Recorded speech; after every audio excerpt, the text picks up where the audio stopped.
Hello and welcome to Cleveland Classic Cinema.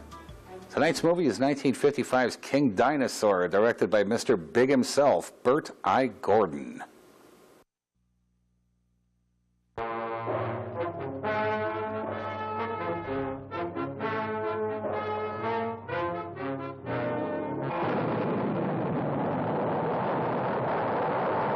The explosive birth of a strange new world, the planet Nova, millions of miles away in the eerie silence of outer space.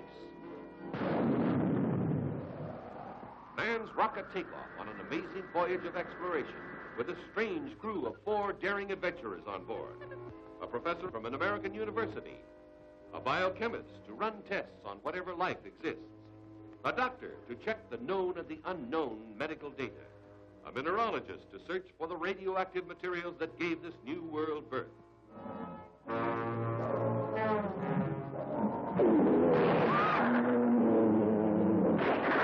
See their terrifying battle with savage beasts never known on Earth. The wild fear when mankind is brought face to face with giant mastodons from eons long past. A prehistoric world comes to life again today, millions of miles away in space. The horror of huge, maddened monsters raging for the kill. The battle of the Titans. Hand me that very pistol. Are you thinking of Ralph and Pat? I hate to bring them into this. It's our only way out of here.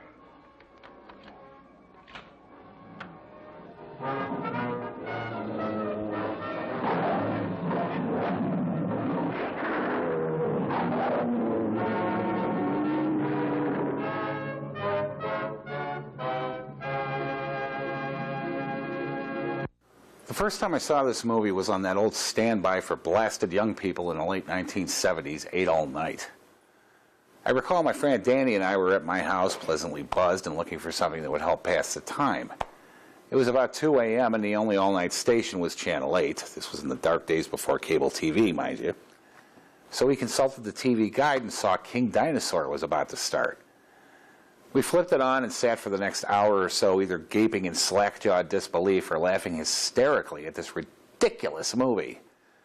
Both of us still remember watching it to this day. King Dinosaur concerns the adventures of 4 scientists sent to investigate a newly discovered planet named Nova that just apparently appeared one day and started orbiting our sun. We're told it's so close that it would take less than 6 months of space travel to get to it. The trip would probably be quicker if they took something other than a V-2 rocket to get there, but the state of stock footage being what it was in 1955, they were stuck using World War II surplus. I actually started writing this about 24 hours ago and thought I'd blow right through it since, this is such a nothing movie that I figured the intro would practically write itself.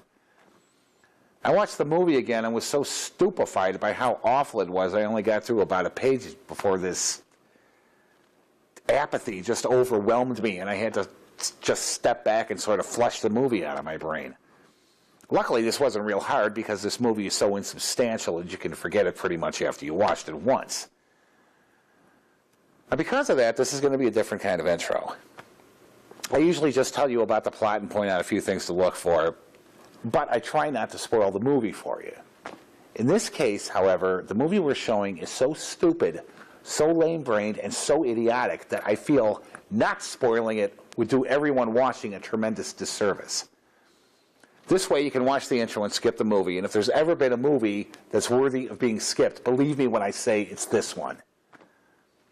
All the exposition regarding the planet Nova is taken care of in the first 5 or so minutes of the movie using a lot of pseudo-scientific dialogue delivered by Marvin Miller. If anyone in the audience is old enough to remember the TV show The Millionaire, you'll recognize him as the guy who played Michael Anthony, the male secretary of the title character, who was tasked with giving away a check for $1 million to a total stranger every week. Coming back to the subject, he just points out stuff that you're seeing as the first of the stock footage in this movie, which makes up what is probably 70% of the running time, begins.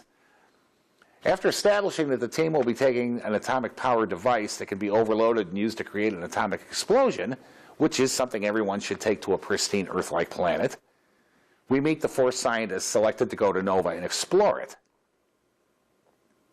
The first one we see is Dr. Richard Gordon, a zoologist. We're told he became famous by discovering giant prehistoric tar pits near Salt Lake City. It sure as hell wasn't because of his skills at paleontology, because as it turns out, he can't tell the difference between an iguana and a T-Rex.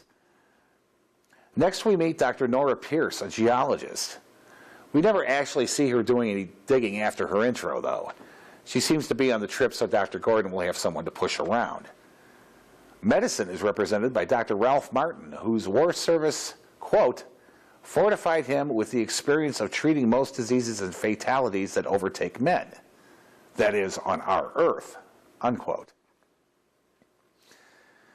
Okay, now let's stop and think about that sentence for a second.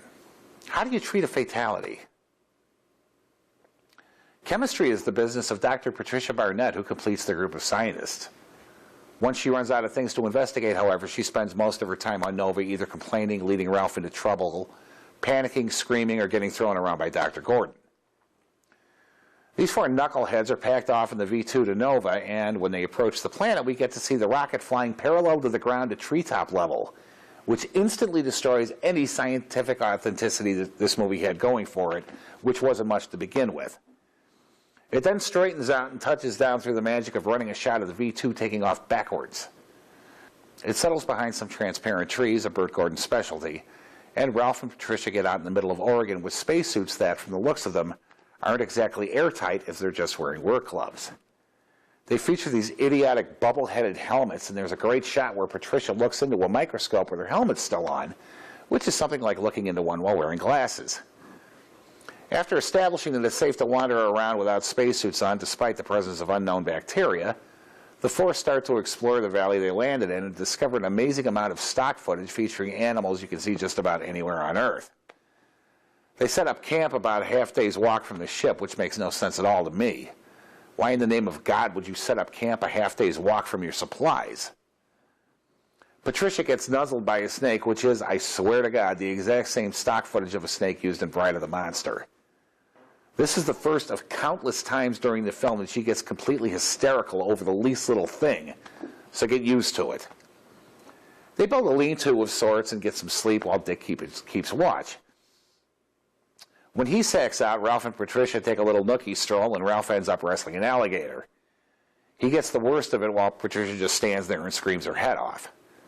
Dick and Nora show up, and Dick spends the first few minutes of Ralph's rescue shoving her around before taking cotton balls to Ralph's wounds, which magically heal completely overnight. It must be that fresh Nova air.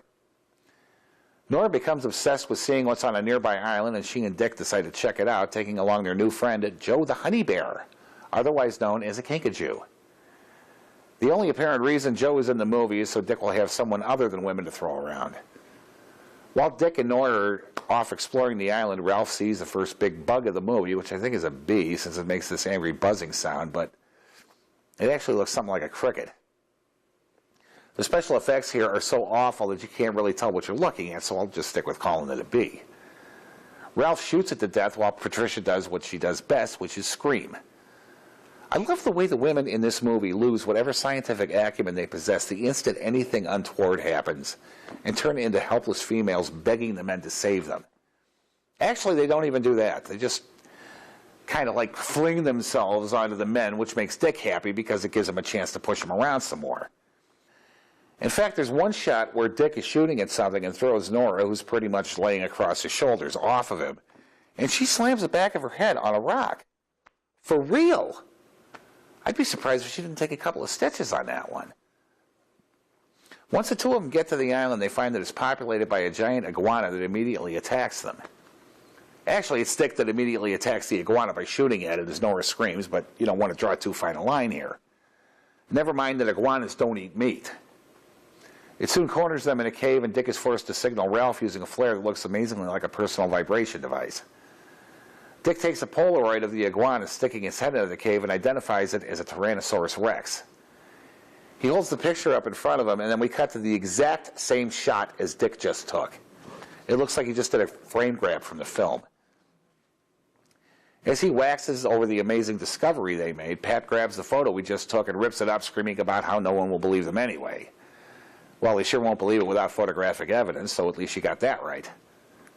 Ralph and Pat make their way to the island, Ralph bringing the bomb along just in case. The iguana gets into a wrestling match with what I believe is a small alligator, and while the two of them are fighting, Dick and Nora get out of the cave and hook up with Ralph and Pat. Ralph decides now is the perfect time to use the A-bomb they brought, so he sets it to explode in 30 minutes. Since they're about 29 minutes from reaching a safe place, this makes about as much sense as anything else in this movie. Why didn't he set the thing for, say, 4 hours or so and then just stroll back to the rubber rafts they came in and leisurely paddle their way back to the mainland is beyond me. I mean, I know the filmmakers had to do something to build suspense here, but obviously they just didn't have the will to come up with something that would build true suspense. Of course, the four nincompoops make it back to the mainland just in time, although when they approach shore, Dick gives into his penchant for shoving the women around by repeatedly pushing Pat down into the raft for no reason at all, although it's probably a device to build fake tension. They duck behind a rise on the shore and watch as the bomb blows up the entire island. As the men watch with grim smiles, Dick comments that they've brought civilization to Nova. Personally, I think opening a 7-Eleven or a McDonald's or two would have done the same thing, but that's me. Douglas Henderson was born Malcolm Douglas Henderson on January 19, 1919 in Rhode Island. He began his career with an uncredited role in 1938's The Dawn Patrol and found success mostly on television, but appeared in a number of well-known movies, including 1962's The Manchurian Candidate. He committed suicide on April 5, 1978 in Studio City, California. William Bryant was born William Robert Klein on January 31, 1924 in Detroit, Michigan. He appeared in 195 movies and television shows over the course of his career, starting with an uncredited role in 1950's When Willie Comes Marching Home. His last performance was as a voice artist in an episode of Batman the Animated Series in 1995. He died of cancer on June 29, 2001 in Woodland Hills, Los Angeles, California. Rick Montgomery was born on... No, wait a second, he wasn't in this movie. I'm sorry about that. The guy's been in just about every movie I've seen in the last 6 months at Indie Club, so he was in my head. Now, you may be sitting there in your living room staring at the screen in disbelief that I just told you about the entire movie. The reason I did that was to save you the agony of wasting 63 minutes of your life watching this. Hosting this show, I watch a lot of really awful movies, but I've never seen one associated with this show that just plain pissed me off as much as this one did. I don't mind bad movies all that much. I really don't have a choice. But for the most part, the movies we show have at least some kind of thought put into them. Most of them do anyway, but even the really bad ones, like The Creeping Terror or The Beasts of Yucca Flats, have some kind of entertainment value due to the fact that, as bad as they are, someone involved in the process of making them cared just a little bit about the end product. What makes me angry about King Dinosaur is that it seems to have been made by people who don't give a tinker's cuss about the quality of this movie. It looks as if it was literally just slapped together as quickly and as carelessly as possible to make a quick buck and damn the time and intelligence of the audience. The lack of effort and concern for making anything even remotely worth the audience's time like this is, in my point of view, unforgivable. And it makes me angry. Not angry enough to show something else, but angry nonetheless. Now, I know you guys are still going to watch this, but I feel like I had to give you fair warning. By the way, I'm going to try something new with this show. I'm not going to tell you what it is, but I think it might up the entertainment value of the show and this movie in particular a little bit. My friend Mr. Sosa came up with this idea, so let me know if you like it. You can write to me here, right here, and tell me. And stick around after the movie. So right now, sit back, relax, and enjoy King Dinosaur, right here on Cleveland Classic Cinema.